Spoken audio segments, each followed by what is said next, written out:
Good evening, family. Welcome to our March edition of our ILCA 5-day challenge. My name is your Queen Connectress, Miss Marnita Casa, and I will be your humble hostess for this evening. Now, there is one thing that I always like to say, and that is, you guys, please excuse me. I ran from all the way on the other side of the house to make it here. So, I am out of breath. Good goodness. Okay, there we go. I'm back. Thank goodness we're a move quest, or I might not have made it. Okay, so there is one thing I always like to say, babies, and that is we totally understand. My glasses are fogging up. We totally understand there are so many different things that you can be doing with your time. So the fact, thank you so much, sweetheart. So the fact that you guys decided to come on out and hear what we have to say, of course, it makes us so very happy. So thank each and every one of you for being here. And what a wonderful, wonderful place this is to be. My goodness.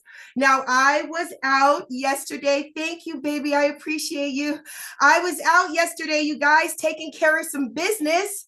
But I'm back, and when I watched the replay, it was another phenomenal session, and you guys get ready for another one this evening. My goodness, we will be talking about why is wallet security so very important. So you guys get ready for another wonderful, wonderful ILCA 5-day challenge session, and get your pens and pads ready for lots and lots of notes. Now I see our VIPs are in the house. Hello, my babies. How are you? Thank you guys so very much for being here. It is always so very good to see each and every one of you. Now, you all know the routine. As you come on in, please type your name and where you are from in that chat box. That way I get a chance to tell everybody who is a VIP on our session tonight. And if you have the opportunity, like the beautiful queens, Miss Patty Geis and Miss Rita B, turn on those cameras. Yes, ma'am. So we all get a chance to see your beautiful faces and all those wonderful smiles. Yes, love, I see you, Rita B. Okay, so I'm going to start going ahead and saying hello. Miss Catherine Clement said, what's up, cool kids? That's right. If you want to be part of the cool crew, you need to find out how to get into the inner circle. And as soon as I'm done, I will be more than happy to put that on our YouTube channel. So let me say hi to all my friends on YouTube. Hello, you guys. How are you? Type your names and where you are from in that chat box for me. Okay, I'm going to go ahead and start calling people out. First up, of course, is the lovely Miss Patty Geis. Is coming on in from San Diego, California. Hello, Queen. How are you? Of course, the beautiful Miss Rita B is in the house. Hello, Queen. What's going on? We got two San Diego lovelies here with us this evening. Thank you, ladies, so very much for being here. I see you, CJ. He is always representing Arizona. Booyah! Thank you so very much for being here with us this evening. It is so good to see you, sir. I see we have the beautiful, I call her my empress. Her name is Miss Catherine Clement. Mwah. Hi, sweetheart. How are you? Thank you so very much for being here with us this evening. I see we also have the beautiful Miss Judy Emdom is here with us today. Hello, Judy. How are you? She is coming on in all the way from Toronto, Canada. When I say we are global, I mean it. We also have the beautiful Miss Maggie is here with us. Hi, Maggie. How are you, sweetheart? She is also coming on in from Canada. So thank you, ladies, so very much for being here with us this evening. Of course, as always, my angel is here. Hi, Joyce. How are you, baby? Thank you so very much for being here. It is always, always good to see you. I see Nathan Hansberger's here. Hi, Nathan. How are you? Nathan Hansberger is coming on in all the way from Las Vegas, Nevada. Okay, Nathan, I hope we see you when we're there. I see we have Miss Melanie Davis. Hi, beautiful queen. How are you? She is coming on in from Chicago. Now, you guys keep your ear to the ground. There's going to be more events going on, and I might have just dropped a hint. I don't know. I'm just going to keep talking. Okay, I see Don is here. Hi, Don. How are you? Thank you so very much for being here. Of course, Mr. Clairvaux Albert is in the house.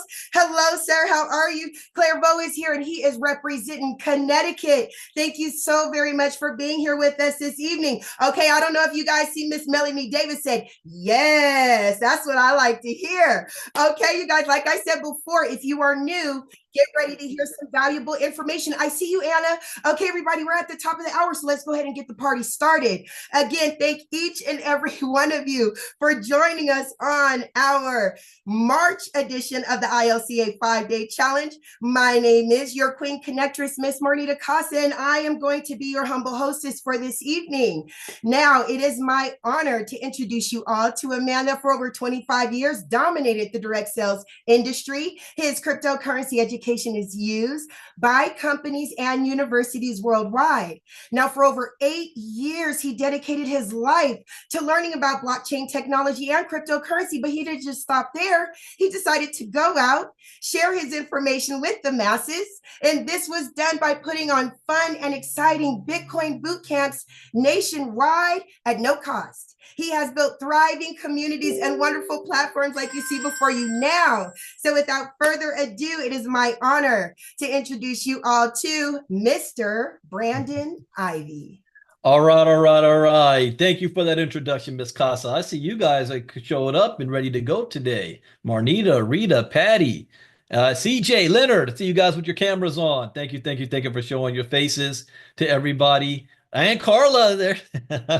I see you, Carla. So welcome everybody. This is day 3 of the 5-day challenge. So pat yourselves on the back for making it this far. Welcome those of you that's watching on YouTube, and we also invite you on YouTube to join, as Ms. Casa said, the cool kids, the VIP section over here. And I put that in the chat box for YouTube, ilcacryptonews.com. Now, the first 2 days of the 5-day challenge, we covered what is the blockchain, and then we covered how do cryptocurrencies work. The next 3 days, today, tomorrow, and Friday, is the most important thing for you to learn: security. Patty, I saw that message that you just sent to me, so keep me abreast on what you and Kenny are doing and how that turns out. But I am almost, especially for the year of 2025, this is my theme: security. I'm almost to the paranoid point because as much as I know about crypto, and I am on this every day, I think about the people that are not covering this or paying attention or staying informed as committedly as I am.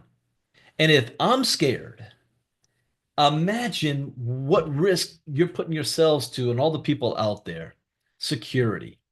In the state of California last year, the average person that fell for one of the biggest crypto scams lost $144,000 each.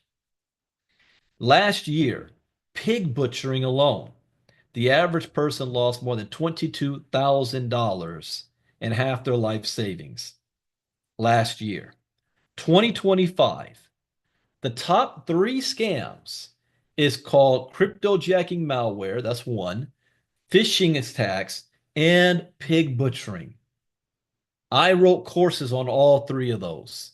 But something when I put the courses together that I did not know about until after I did the courses, and I went back and re-added this lesson is called crimeware as a service, where the crypto industry is now so big and so large.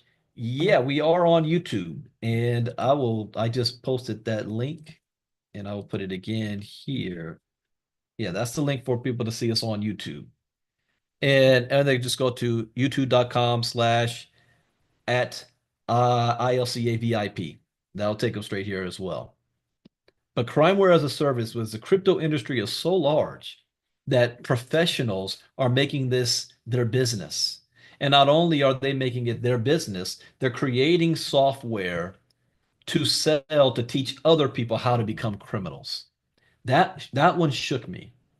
And then over the last 30, 45 days, just in crypto talk, it's almost every day we're hearing about and learning about some new way that the scammers and hackers out there are figuring out how to get in your wallet or separate you from your crypto. I will say this: 90% of it is preventable. 90%. And 99% of the time, it's self-error.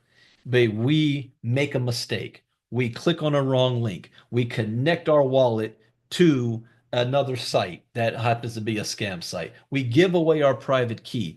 That is the most important thing. And I've been saying this for years. Not your keys, not your coins.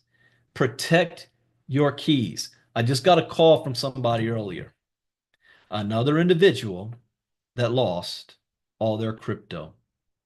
And how these things happen. Here's the thing, blockchain cannot be hacked. So it's not somebody's hacking into your wallet. If you're dealing with a decentralized wallet, 90% of the time is somebody got access to your private key. Mark Cuban. How did that happen? Mark Cuban put his private keys in the freaking cloud on his iPhone. People are saving their private keys on their computer. Malware can snap that, putting their passwords on their computer saver instead of having it written down somewhere else. It's the little things that you can do to prevent these things. So in my crypto security courses, I cover a whole lot, and that's still not everything, which is why Inner Circle we cover the rest, anything new that we find. Tonight we're going to talk about why crypto security is so important. So I wanted to segue that in, and also we had Kenny shared last week how his sister got scammed out of $47,000. So I don't want to give you any more other details because Patty and Kenny is working on that, working on something. But it's out there. So it's not for you to be scared of crypto. If you do the right things, you will protect yourself. Here's one more thing too that I've shared since the beginning, since I've ever been talking about crypto. Oh, it was 77K? I thought it was 47K. Wow. 77K. Here's one thing I tell all the time. I have multiple wallets all over the place. And I teach that have multiple wallets. What didn't I just share last night? Someone asked, or Monday night, I think it was Laura on YouTube, asked what wallets, and I named a list of wallets. But you want to have multiple wallets, and then you have utility wallets that you use to do your day-to-day stuff, but you never hold all your crypto in one wallet. Do not keep all your eggs in one basket. Because then, if you make a mistake, you don't lose all of your funds. If you somehow get hacked or compromised, you don't lose all your funds.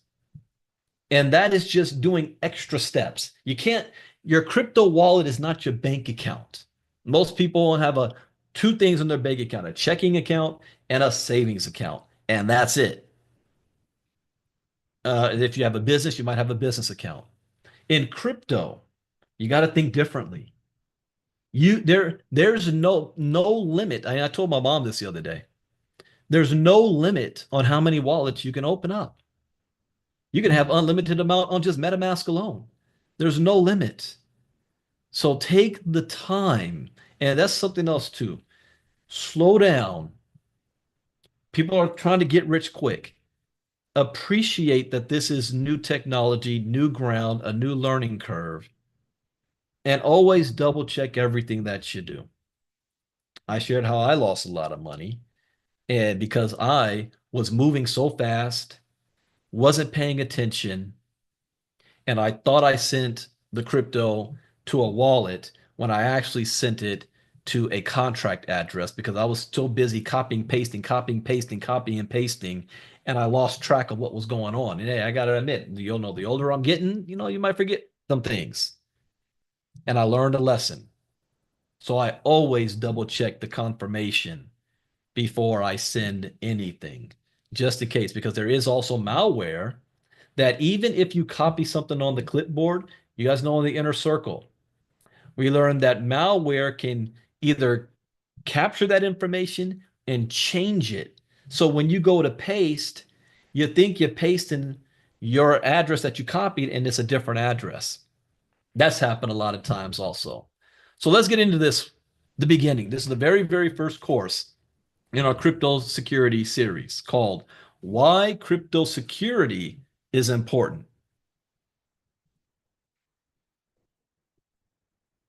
I want you to imagine this story. You wake up and go to work one day, and you hear people talking about how Bitcoin just crossed $100,000 for the first time ever. You have heard about Bitcoin.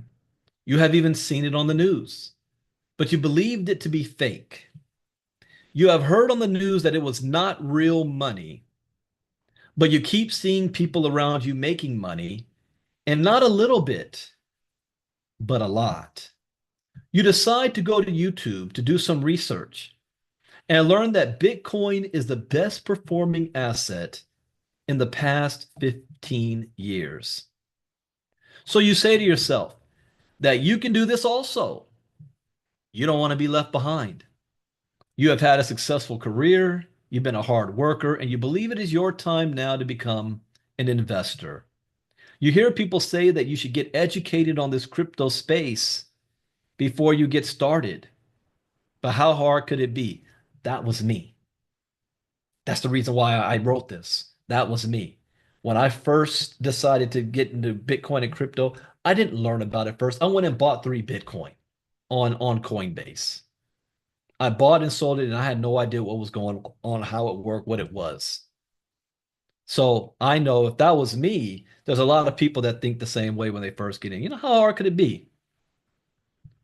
You watch a few videos, and I did. Open your Coinbase account and purchase Bitcoin for the first time. It was scary at first, but you got through it. You then figured out how to move crypto from one wallet to another, and you're getting more comfortable with the process. You start to hear about other crypto tokens to be involved in that people are making money.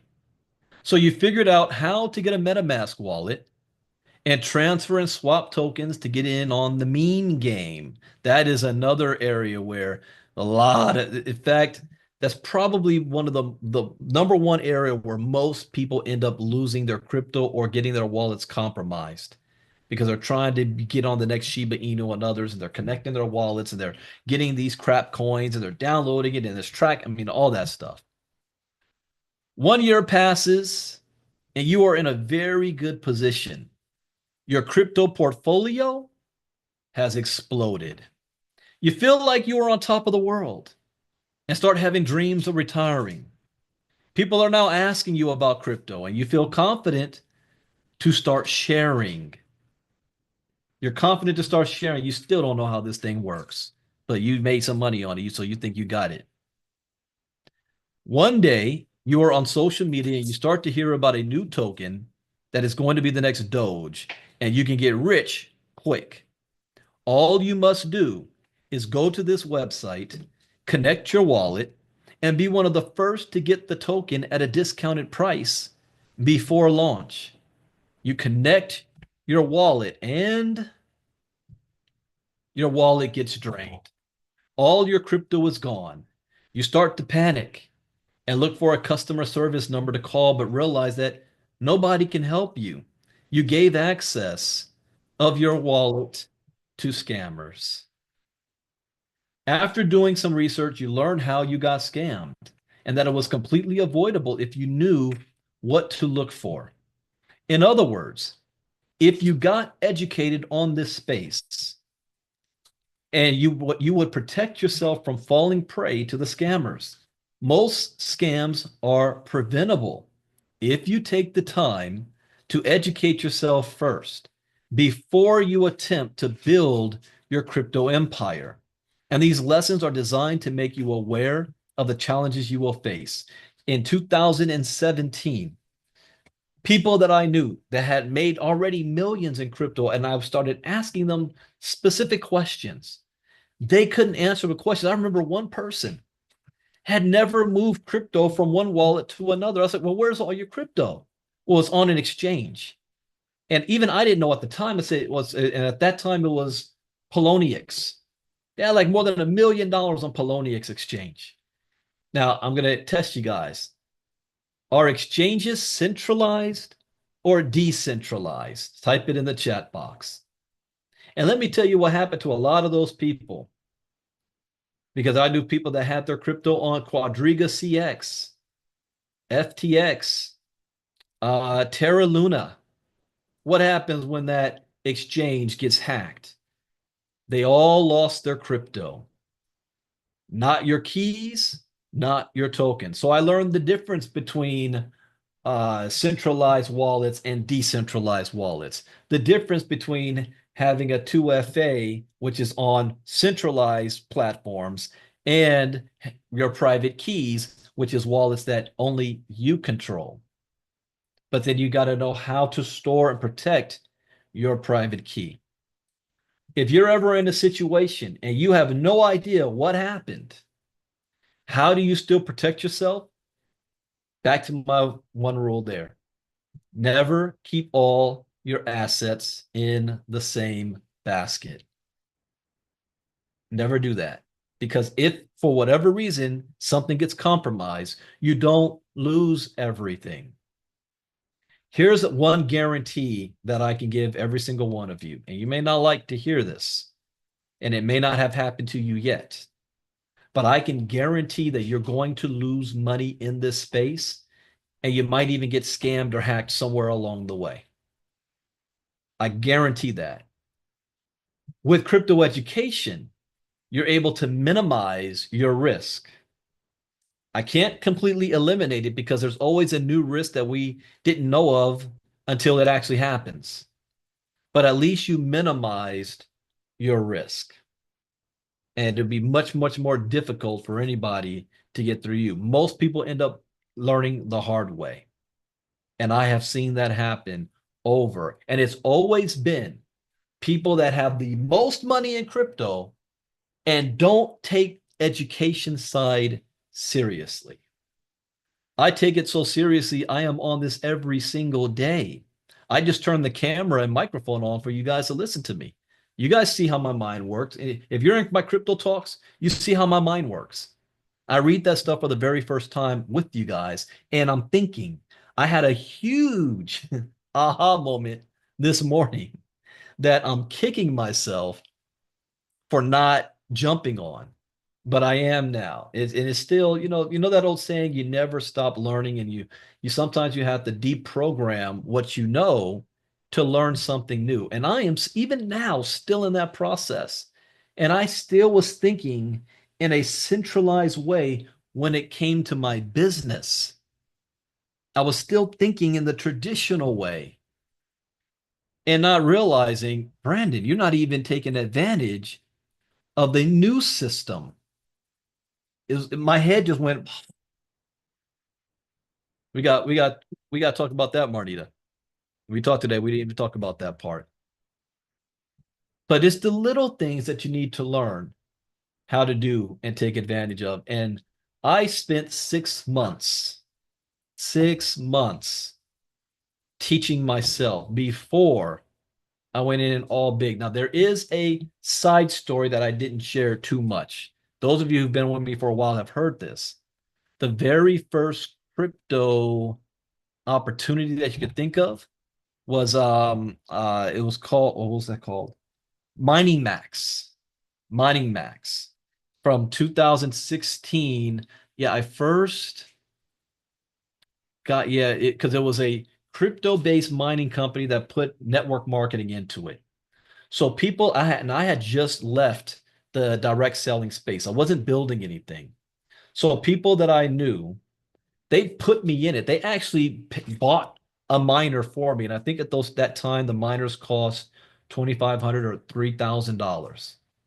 I didn't buy it. They bought it for me because they wanted me to build it. They wanted me to talk about it and share it. I was never comfortable enough to do that yet. I said, I need to learn about this first. I need to see if this would actually work.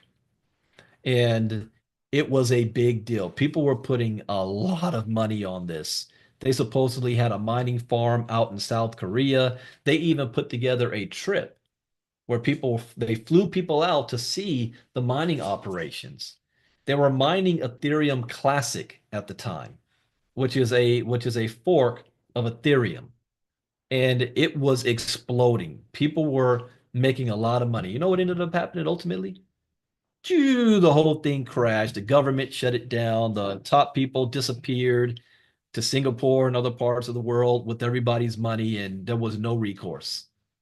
on anything. That was actually my for just that was before I began to really trade. But I didn't have any of my own personal money invested in it, but I learned a lesson. So by the time I decided to move, I only had $30, but I had my knowledge, 6 months, and I used that to go from $30 to six figures in 3.5 months. And there were a lot of pitfalls along the way, a lot of scams, a lot of things happening. And when everybody else lost money, I never did. I never did because I knew how to make moves. And that's where I came up with my four rules. Education is key. Never invest money you can't afford to lose. Always get a return back as fast as possible. And what are your goals? And then once you have that set, find vehicles and do things that can make that happen and stay focused and do not get distracted. What happened in MoveQuest with one gentleman, and I forgot his name, but this gentleman was blessed. He was had a hard time. He shared his story in the community in large, and many of you gave to this individual. This individual had amassed more than $100,000 worth of assets through MoveQuest. What did this individual do? Got a little greedy, heard about some other opportunity. People were making a lot of money fast. He decided he wanted to jump on that as well and connected the same wallet that he has all his crypto assets on. And it was a scam site, and they drained his entire account. That's why I teach having a utility wallet. But had that individual, and correct me if I'm wrong, you guys know I did 5 day challenges that month and the following month. Was he ever on? I promote. Do I not promote that I'm having a 5 day challenge every time I do? It's coming up on the MoveQuest presentations. It's not like the community is not aware that I exist, that I offer this for free. And now that individual lost 6 figures worth because he didn't have a plan. So let's start by talking about what is cyber security. Cybersecurity for crypto is an essential consideration in the rapidly evolving world of digital assets. Oh, Maggie, it sounds scary if you don't know what you're doing, but because you're here, we teach you what to do.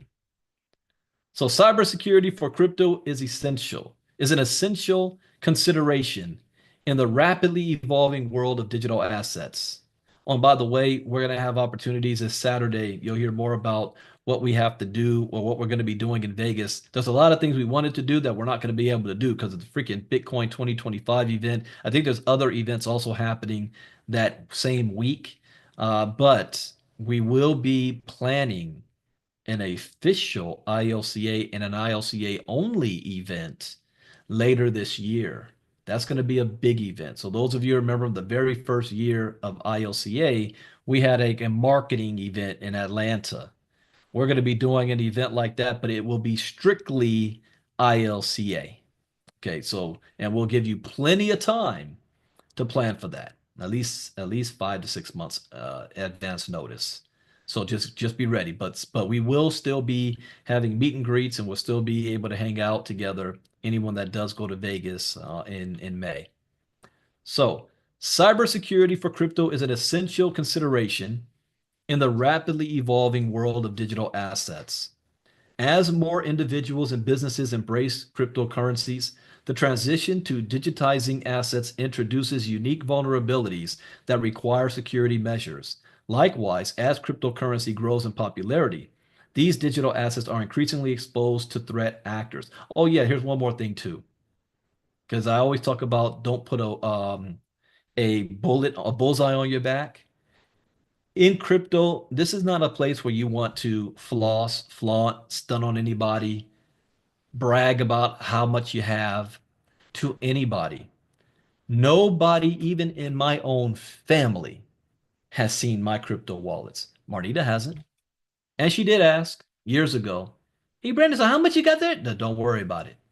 Well, what can you tell me? Don't worry about it. Nobody. So even if you've got family and friends, they don't need to know. Are you showing your bank account to everybody around you? No, do not do that with crypto. People, nope, not even, nope. Some, not others, no. So, anyways, uh, effective crypto cybersecurity is crucial. In the realm of cryptocurrency transactions, private keys play a pivotal role in accessing digital assets. Unfortunately, these keys have become prime targets for hackers, making robust cybersecurity for crypto indispensable. Oh, yeah, yeah, you have seen a couple. Unlike traditional financial systems, blockchain technology underpins cryptocurrencies, offering both anonymity and decentralization. While these features enhance privacy, they also increase the risk of financial loss due to the unregulated nature of cryptocurrency transactions. Types of crypto scams and risks. As the popularity of digital currency grows, so do the risks associated with cryptocurrency scams. Understanding the various types of cryptocurrency scams is crucial for safeguarding your investments and transactions. Below are some of the most common risks and scams in the crypto world. All right, ready for this list? Sensitive information theft. One of the most prevalent cryptocurrency scams that affect users involves the theft of sensitive information. Hackers often target private keys. Okay, now I have a new thing now. If you have saved your private key on a screenshot, a picture, your computer, a file, it's compromised. That's how I'm looking at it. So I'm going to tell all of you right now, if you have a crypto wallet right now and your private keys you have saved on a password filer, a file on your computer, a screenshot that you think only you see, act as if your wallet is compromised. Move your crypto assets out of that wallet onto a new one.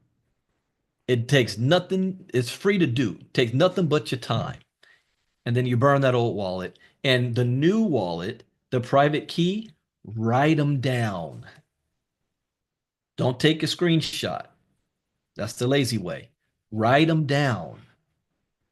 And then have multiple copies that you can have for yourself. Nobody else will have access to. So I'm learning that too. So tell it again.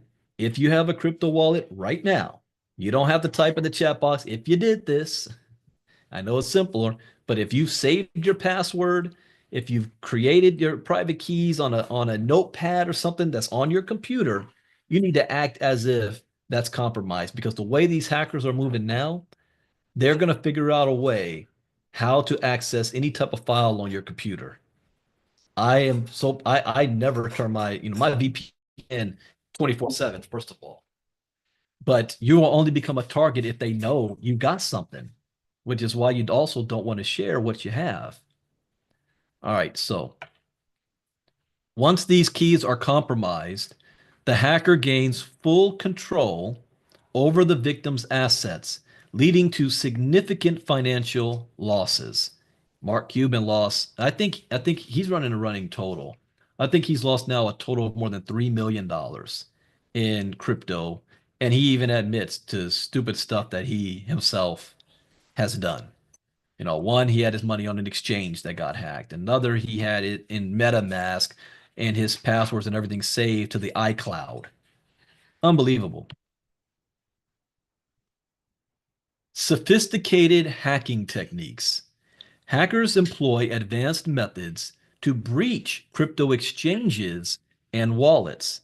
These sophisticated hacking techniques can lead to the loss of large amounts of digital currency.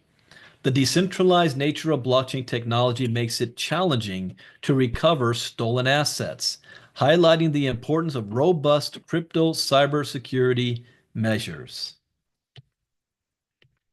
Crypto mining. Crypto mining involves using computer resources to validate transactions and secure the blockchain network.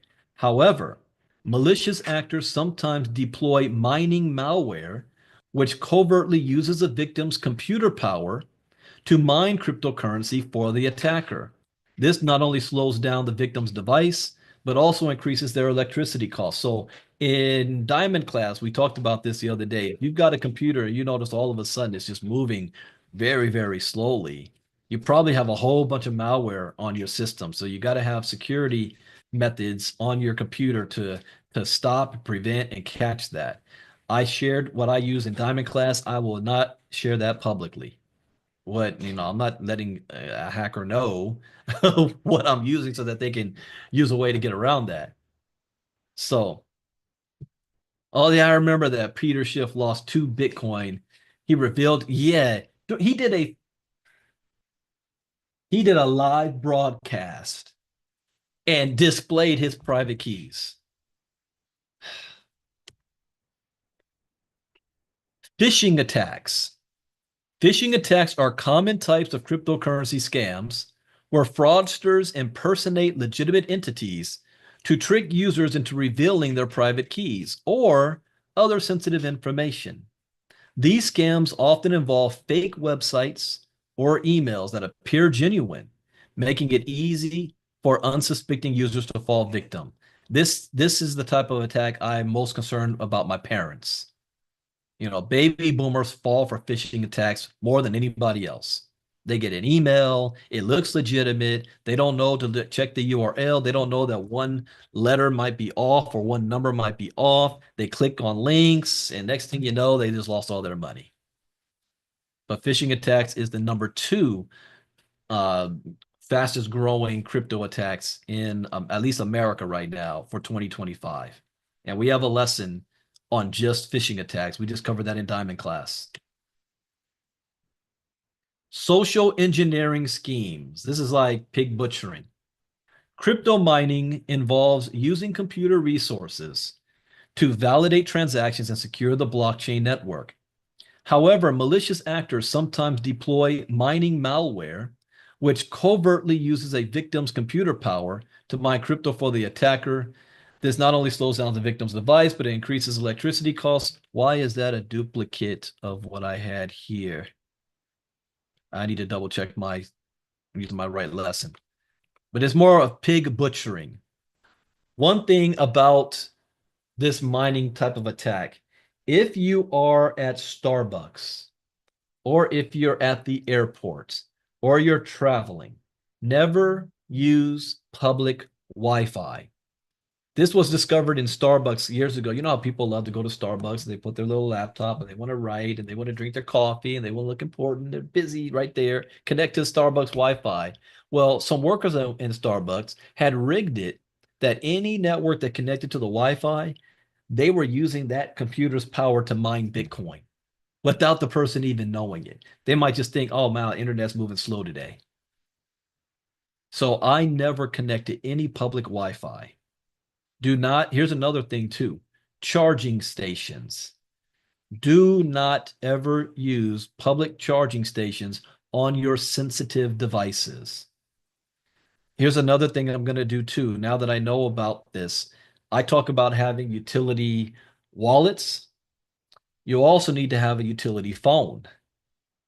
And I'm going to have a utility laptop.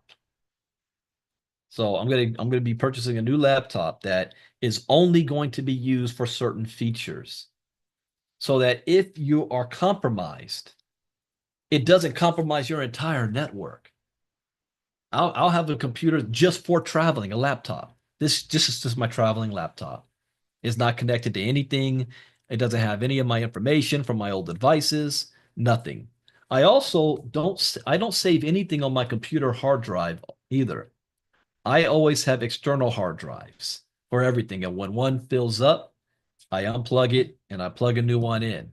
And instead of using public charging stations, you should invest in multiple portable chargers for your phones so that if you're traveling, you're going to be on a plane for 4 or 5 hours before you can get to a hotel room or anywhere to charge up. These things can last, especially if you have 2 or 3 or 4 of these, you're good for like a couple of days, charging your device without ever having to plug it in. So I'm going to be investing in more of these portable chargers, a utility. I already have utility phones, but also a utility laptop. Well, I like that, Lance. If you don't have the keys, you don't own the crypto. That's right. Investment scams lure victims with promises of high returns. These scams range from fake ICOs to Ponzi schemes. Victims are convinced to invest their money only to find out later that the scheme was fraudulent and their funds are gone. Now, that is an old one. I don't see too many now ICO scams taking place now. There are still a lot of Ponzi schemes out there.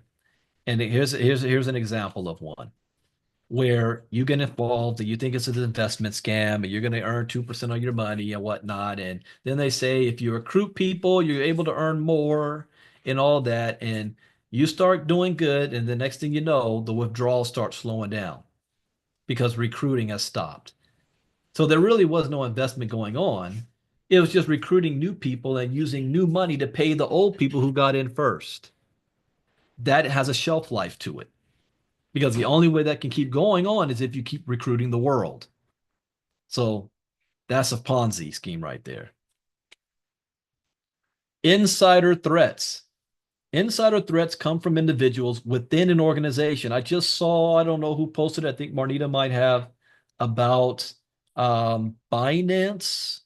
It goes Binance, that found that one of their internal members was using insider information and was manipulating things and trying to make some extra money. So insider threats come from individuals within an organization who have access to sensitive information. These insiders can exploit their positions to steal digital currency or sabotage security measures. It's almost like, if you guys have seen enough murder mysteries and investigative TV shows to know whenever something goes down, the first person they look to is the spouse. Insider information. Implementing strict access controls and monitoring systems can mitigate these risks. The future of crypto security. The more we use cryptocurrencies, the craftier cyber attackers get. From buying and selling platforms to personal digital wallets, no part of the cryptocurrency world is safe from sneaky hackers out to get a quick buck. It is important to understand that you, and let me repeat this, you are responsible for your crypto portfolio and nobody else. Not me, not the ILCA community, not other members, you. You must not take this lightly and invest in the time and commitment to learn how to always keep your crypto safe. Your journey does not end here. You must be aware that the scammers are always looking for new ways to steal your crypto. So your education in this space, it never ends. You might think you've done everything that's secure, and that would have worked in 2024, but we're now in 2025.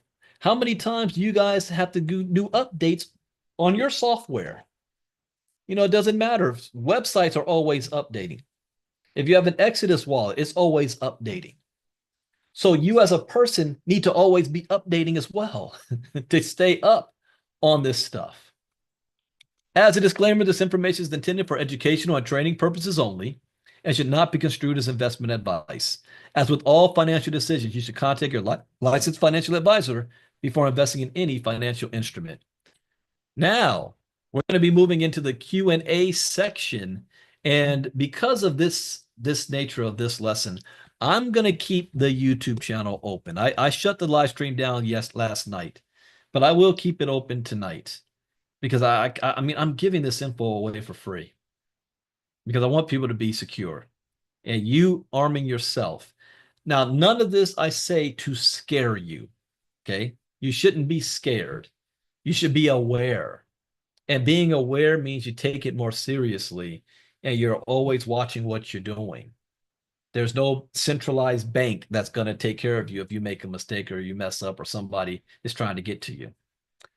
Self knowledge is always the most powerful. So I'm going to turn it over to Miss Casa if she's available to handle the Q&A.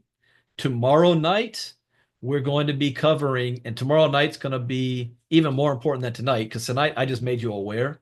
But tomorrow night, we're going to talk about wallet security. And then Friday, we're going to talk about software versus hardware wallet security.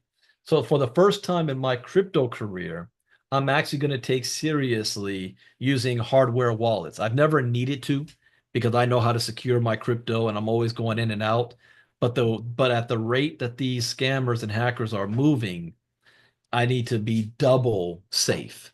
So I will be looking into hardware wallets to be moving crypto into as well. That's completely disconnected. And I even shared that even phones, so those of you on MoveQuest and you've got multiple devices, your phones don't have to have a phone number to it. It just needs to be able to connect to your Wi-Fi, which means when it's disconnected from your Wi-Fi, your phone is now a hardware wallet like this. This is not connected to anything except when I connect my Wi-Fi to it. So when it's not connected, it's a hardware wallet. But we'll talk about that tomorrow and on Friday. So with that, let me go turn it on over to Miss Casa to handle the Q&A, and we'll go from there. Okay, thank you so very much, Mr. Ivy. Another awesome session. All right, you guys, it's my favorite part of our classes is the Q&A. So we only ask three things of you. The first one is please do not unmute your mic until you are called upon. The second one is we only ask for two questions unless we have time for more. And the third one is the most important. There are no silly questions. So whatever aha moment or whatever question you have on your mind, please raise your hand and I will call on you. Oh, I see one from Maggie. I see you, Miss Patty, guys. I'm just going to say Miss Maggie's room. Okay, thank you. Okay, so Miss Maggie is saying, is it safe to charge in the airport if the computer is disconnected from the internet and turned off? No, Oh, no, I still wouldn't trust it. Some tech will say, well, they can't download anything to your computer because it's off. You just have it closed. But these hackers and the way technology is now, you don't know if it's just waiting for you to turn it back on, and then on the reboot up, it's using your battery as a Trojan horse. So no, I don't even trust that. But here's what you do. And this is what I'm going to be doing because I would have got caught up in that too. It's one thing about charging your phones, but what about your laptop? Well, this is when you travel with a utility laptop. Purchase another laptop that you want to use for traveling purposes that does not have any of your data or information on it. It's just a generic laptop that can connect to the internet. That's all you need it to do. If you have any personal files that you need if you're taking with you as well that's not compromised, then you can take a external hard drive. So when you are charging your computer, don't have your external hard drive connected. Now, some internet nerds out there are going to say, yeah, but if they download the malware onto your computer, the moment you connect your external hard drive, now that can be infected. I don't know. I'm not a computer nerd and genius like that. But I'm just trying to do all the different steps that I can to try to keep myself safe and secure. So the only next thing I can do is, yeah, I'm not going to take my main laptops. I'm going to go get me a travel laptop to use and anything else I do, the one thing is your phone, my phone can do everything my laptop can do. If I and I got the flip phone, so I have a big screen here. So if I ever need to do anything on the internet or whatever, my phone is not connected to Wi-Fi. It has its own phone network. that I access to the internet with. And oh yeah, I forgot to mention this too. If invest in your phone plan having a mobile hotspot to it. So when I have my laptop with me, my phone has a mobile hotspot. So I can connect my other phones directly to this phone or my laptop to my phone, and I can still access the internet because it's on my phone network and not a Wi-Fi in your computer. Does everybody get that? Makes sense? All right, back to you, Miss Casa. Awesome. Thank you, Mr. Ivy. And thank you, Miss Maggie, for that question. Now I see we have a question on YouTube, but we're going to get with Miss Patty Geis first. So are you sure? Thank you, sweetheart. We appreciate that. Thank you. Okay, so our question on YouTube comes from Miss Christina Cheney. Christina, thank you so much for being here with us tonight. She says, hello, everyone. I want to learn how to transfer my crypto from Coinbase to my own private key and do this safely. How would I do that? Okay, well, I'm assuming when you say your own private key, you're talking about your own private decentralized wallet where you own the private key too, because Coinbase is a centralized exchange. All you need to do is whatever your wallet is your private key that you own, it has a wallet address. So you just go to Coinbase, pull up whatever token you're going to send, put in the address of your private wallet, and you send it. Now, in Bitcoin 101, we have a course on how to use Coinbase. And so I walk you through how to do that in the Bitcoin 101 course. But it's simple as that. All you need is the address to whatever wallet you're sending it to. You go to Coinbase, open it up, click, let's say Bitcoin, open Bitcoin, send. It's going to ask for a wallet address, input the wallet address, and hit send, and you're good to go. Thank you so much for that, Mr. Ivy. Perfect answer. And thank you, Christina. We truly appreciate that. Okay, now, Miss Patty Geis, the floor is all yours, sweetheart. Oh, I got to unmute her. There you go. Well, Maggie, that was a great question. And I got so targeted on Maggie's question, poof, I forgot my question. So I thought that during that time, it would have come back to me, and it was a good question. Forgot it. Well, just wait around. It may come back to you. But, well, I don't remember that question because that was really good. But this is a question I do have, and I know we've talked about it a lot in Crypto Talk and things like that. Because I just don't understand with exchanges and how they lose money, how they get hacked. So when an exchange or a let's not say an exchange, let's say a crypto project, a crypto project where you get tokens or coins, and whether they're staked or not staked, whether there's a smart contract or not a smart contract, do those companies hold the crypto in wallets as well, or is it embedded within software? So it's in a traditional wallet, maybe just a SIG wallet, where they got wallets needs as well. multiple signatures. That's correct. Well, it depends. The way things are now, if you are an exchange in the United States, to be registered, I remembered you have to have a cold storage wallet where the majority of you call it your customers, your investors' funds are being held, and that no one person CEO can withdraw all those funds. And if the exchange gets hacked, it is not the main wallet where everybody's funds are that is taken. It is the exchange itself has I would say utility, but they have a reserve amount of funds set aside that can cover all daily transactions so that the main wallet is never ever touched. So think of it like a bank. A bank knows that so many people are depositing every single day. And they also knows that there's a smaller percentage that is withdrawing. So as long as they have more funds coming in than going out, they only need to have like 10% of funds on hand at any given time. Right. The only time they can get in trouble is if every single person decides to withdraw their money from the bank like a bank at the same time. Now, that's a problem because the bank doesn't have all the money there. The bank Correct. is like when I watched that movie, It's a Wonderful Life with George Bailey Savings and Loan. The bank is already loaning your money out and investing your money. So they're by law, this is why I said it's like legalized robbery. By law, the bank only has to hold 10% of the funds. So crypto exchanges, they work the same way. They know if every single person decided to withdraw at the same time, they would be in trouble. So they work the same way that banks. But if they get hacked, they're not going to lose all the funds. Now, that's American exchanges. That may not necessarily be the case when the majority of the exchanges are overseas, where there's different rules, and they're subject to. They may not have a multi-sig wallet. They may not have a reserve fund in place. That's what happened with Quadriga CX. He said he had a multi-sig wallet, but no, all the funds were on the centralized exchange, and it went to the private key went with him to his death, supposedly, and nobody else can access it. But if he got hacked, he would have lost all those funds.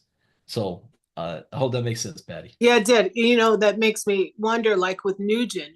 Nugent wasn't a smart contract, correct? No, So Nugent was that centralized. would just have gone with Faso, Yep. whether he could have taken all those private keys and knowledge with him wherever he went, and there must not have been enough safeguards in place that would prevent him from running away or passing away No, with not because all of Nugent our was funds. yeah, it was a centralized Central- operation. We Yeah, didn't have private keys there. It was an investment platform. So people were right, putting money in, and there's a correct. dashboard that we can see if it's Yep, growing or not, but he has control of all the actual funds.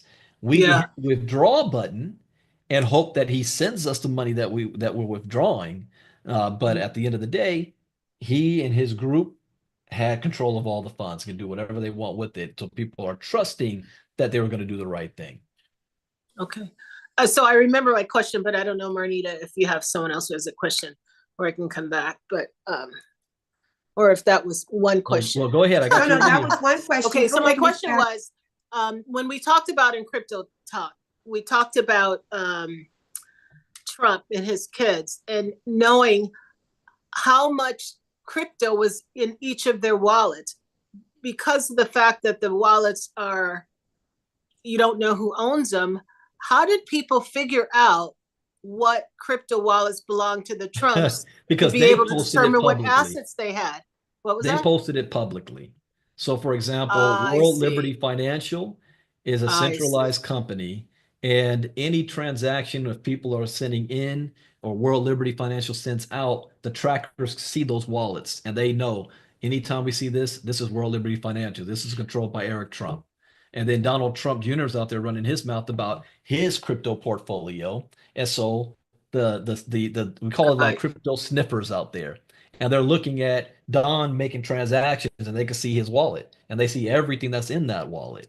So that's how it's able to be. But that's because wasn't World Liberty, didn't you do training for them or provide them? we're talking about World Liberty Financial, not World Coin. Got you. So World Close. Liberty Financial is their family operated crypto company and their I investment. So see. they're the ones that launched the Trump token, the Melania token. They're about to I didn't launch know that. a new stable coin. Remember we covered that Yep, this saw morning or that. yesterday. Yeah, but it's Okay, because cool. they disclosed it. Got you. All right, thank you. No Great class problem. tonight. Always my favorite topic. Thank you so much for that, Miss Patty. Guys, always with the great questions. We truly appreciate you. And Mr. Ivy, thank you for your answer. Okay, Miss Judy Imdum, I see your hand. The floor is all yours. Hey everyone. I want you to first please excuse the noise. I'm actually in the grocery store as we speak. But I wanted to say with regards to the Wi-Fi, one of the things that people never consider is when they leave the house, they just walk out of the house with their phones and they come back and the Wi-Fi automatically connects.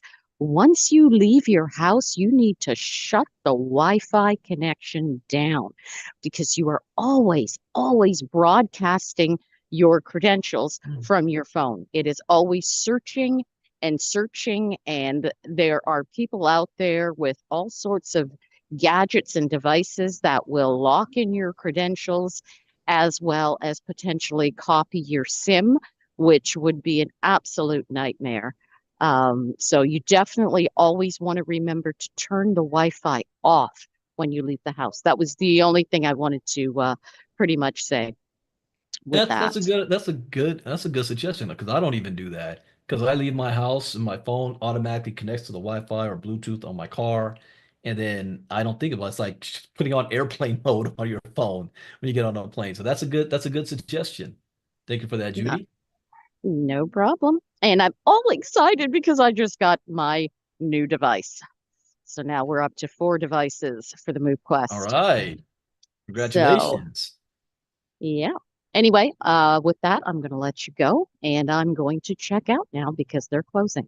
Well, thank you so much for that, Miss Judy. That was great advice, and congratulations on your 4th device. That's awesome. Okay, I see Miss Carla Arrigo is next. Carla, the floor is all yours. Okay, can you hear me? Yes, we can. Okay. What Judy was saying, I disconnect my Wi-Fi on my computer whenever I'm not using it. And that includes, I guess, when I leave the house, I have all the devices. I just manually disconnect my Wi-Fi. So it never automatically comes on. Mhm.